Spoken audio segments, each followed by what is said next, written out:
Et bonsoir à tous pour la première vidéo de la chaîne. Je suis le connard de base et je vais vous présenter différentes armes de défense. De l'airsoft, de l'airgun, des torches, des lampes torches, pas des torches. Calmez-vous.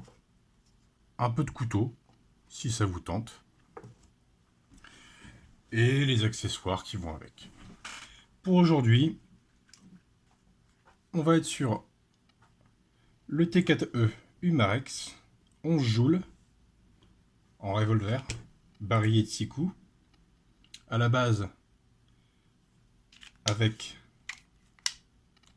des petites billes, voilà, en caoutchouc.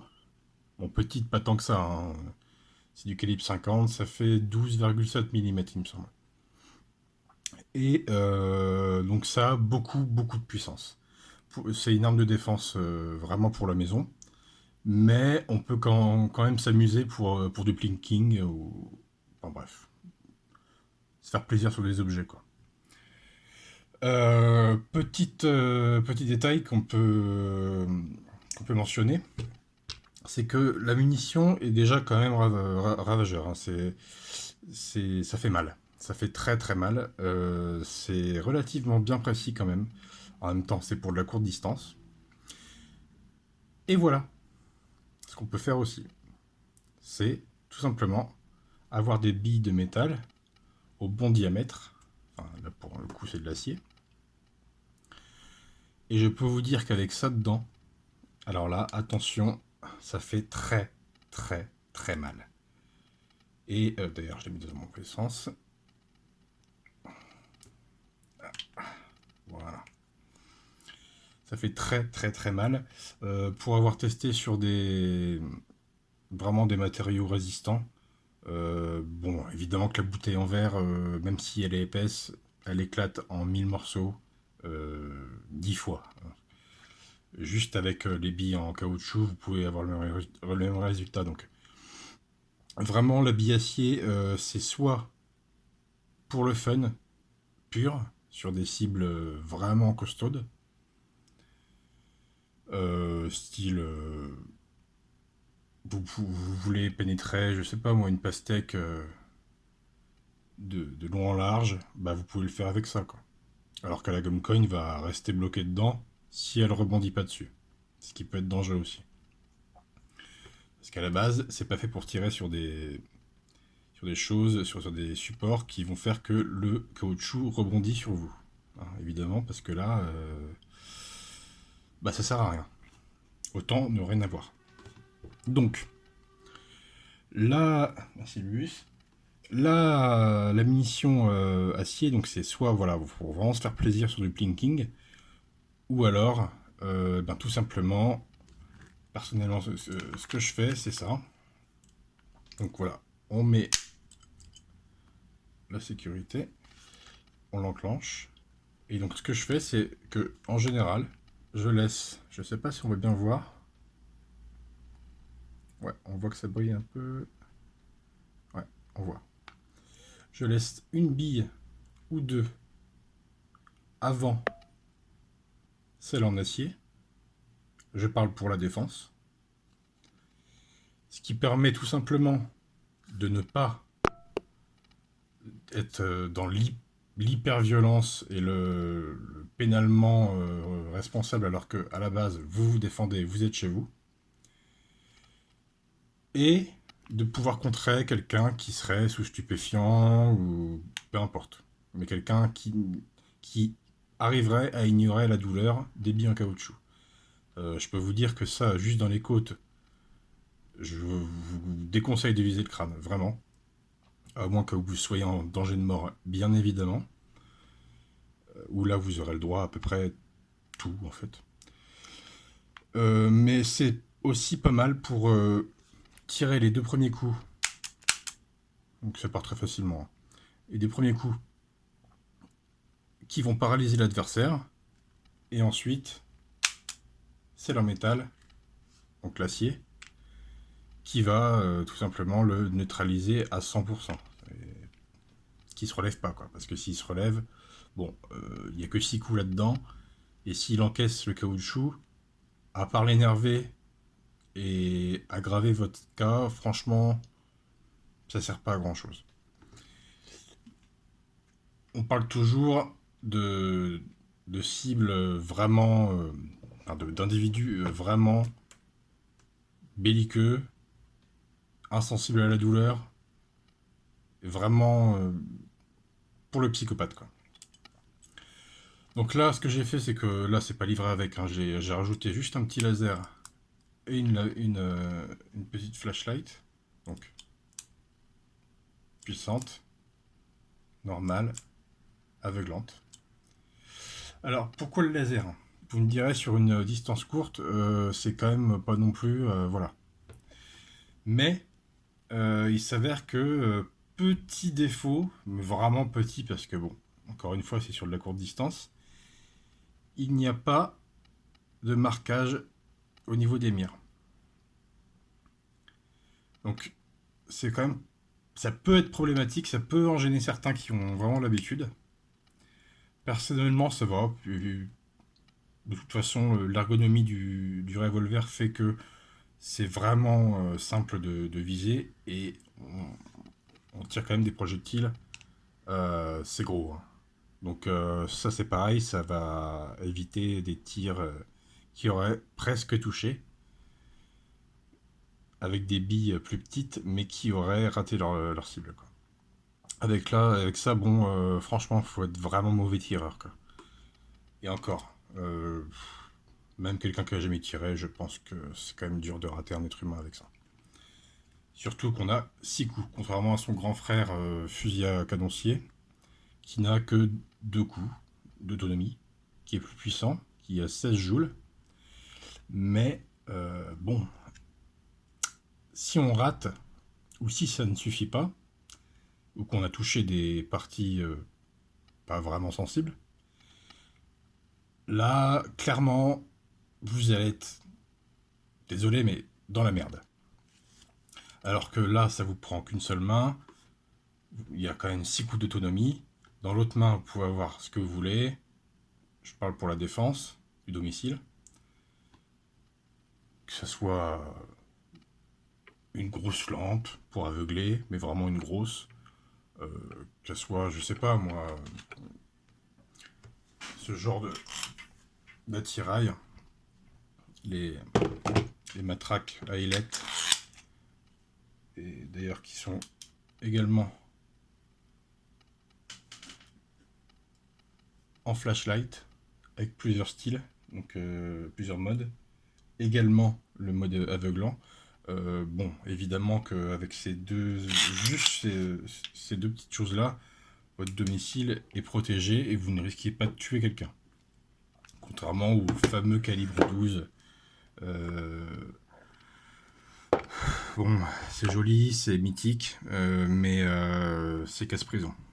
Voilà. Surtout en France, entre autres, c'est quand même dur d'expliquer à un juge qu'on a coupé le mec en deux parce que bah, il était en train de voler une télé, quoi. Même si c'est la vôtre, hein. C'est comme ça. Donc voilà. Pour le système de propulsion, donc c'est une seule sparklette pardon, de CO2 qu'on insère ici. À l'aide d'une clé Allen, on vient dévisser ce petit bouchon. On resserre. Et ce qui est très bien, c'est que pour une arme de défense, justement, il n'y a pas besoin de la charger au moment où vous en aurez besoin. Vous la préparez dedans. Et comme c'est écrit là, il n'y a plus qu'à donner un petit coup. Là, la petite tige, le petit voyant en métal va ressortir, ce qui vous indique que l'arme est chargée en gaz, en CO2.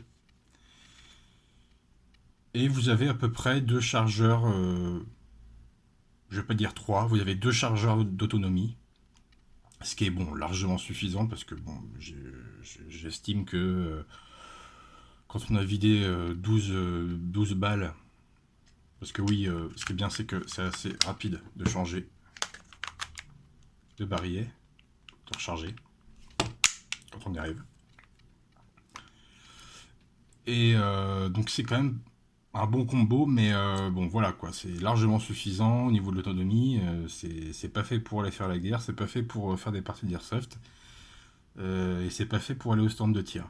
C'est fait pour s'amuser dans son jardin ou dans son petit stand de tir perso, aménagé bien sûr, ou soit, donc l'utilisation première à la base, la défense du domicile, purement. Donc voilà, je crois avoir fait à peu près le tour. Il y a évidemment donc les rails Picatinny en dessous et au-dessus, donc du 22 mm, classique. C'est vraiment pas mal. Euh, j'ai déjà essayé de monter des choses au-dessus, mais j'ai pas vraiment trouvé l'intérêt, mis à part me gâcher un peu la visée. C'est vraiment pas nécessaire. Moi, en tout cas, j'ai pas encore trouvé vraiment l'objet à mettre dessus, quoi. En dessous, on peut très bien mettre, ils vendent des petits lance poivre, hein, j'appelle ça comme ça, des petites bombes au poivre qu'on qu'on qu'on peut mettre ici comme ceci et qui va juste arriver au niveau de la gâchette. Là, voilà. Donc, ce qui fait que vous pouvez l'actionner avec la même main. Ça, pour le coup, c'est vraiment une autre alternative de la défense. Personnellement, je préfère l'aveuglement et la précision avec le laser pour pouvoir faire des tirs à la volée, parce qu'on sait jamais comment ça va se passer, on sait jamais à quelle distance, bref, voilà, on sait jamais combien de personnes, etc.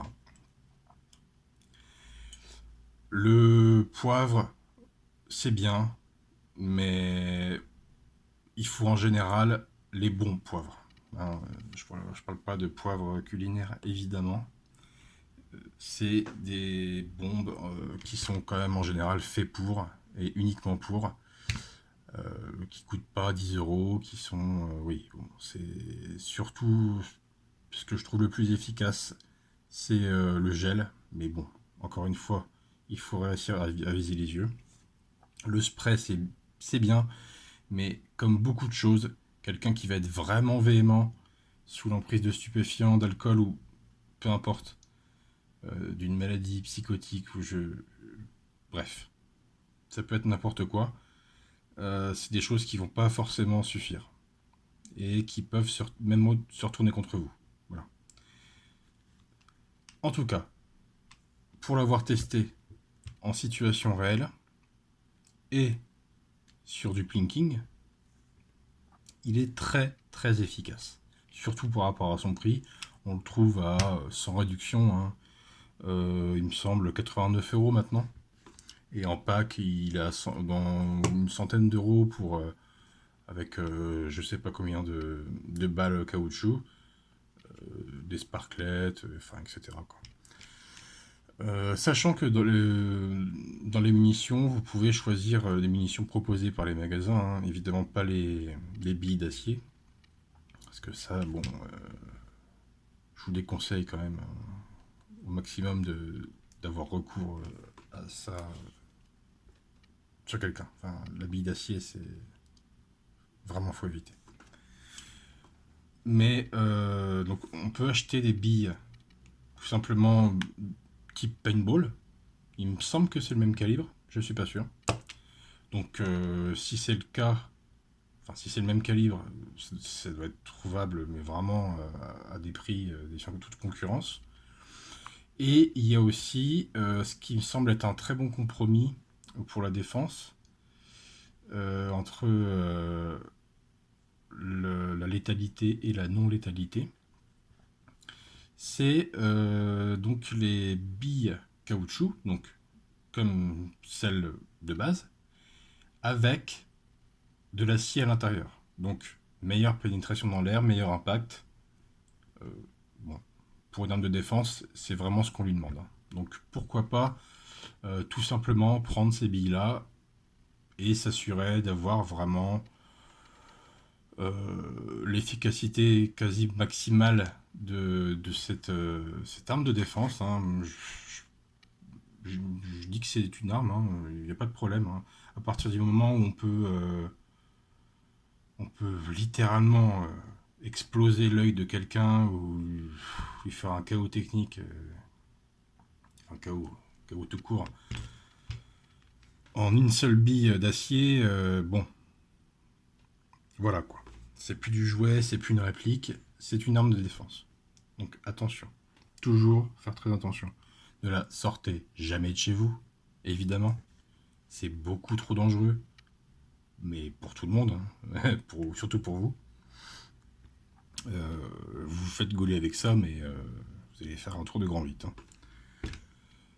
Donc voilà, il y a aussi des billes remplies de gaz au poivre. Alors, de ce que j'ai pu voir, c'est vraiment pas du tout efficace. Parce qu'en plus, elles sont faites pour exploser, donc elles n'ont pas d'impact sur la personne. Impact cinétique, il me semble. Il n'y a pas de... Ça cogne pas, quoi. La gomme cogne ne cogne pas, vu que ça n'est pas. Et il me semble que c'est à peu près tout. Je sais pas si on peut mettre des billes de type boue séchée là, pour l'entraînement.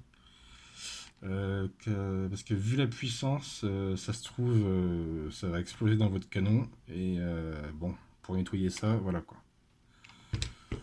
En tout cas, je vous le conseille, mais pour 2 utilisations très précises. Sinon, franchement, si c'est juste pour le fun, l'airsoft, voire l'airgun pour du plinking pur et dur, ça sera évidemment beaucoup beaucoup mieux. Voilà, je pense avoir fait le tour.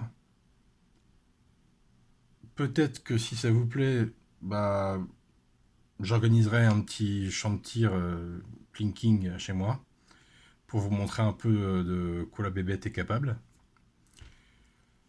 Et voilà, j'espère que vous serez indulgent vis-à-vis de ma première vidéo, la toute première. C'est pas toujours évident. Là, je tourne ça avec vraiment un vieux téléphone chinois. Bon, voilà, hein, je vais pas citer de marque, mais tout le monde aura compris. Un ancien modèle sur une perche à selfie à 1€. Voilà, voilà. Hein, c'est quand même pas dingue, mais je fais ce que je peux. J'espère que ça vous a plu encore une fois. Et à bientôt. C'était le connard de base. Des bisous.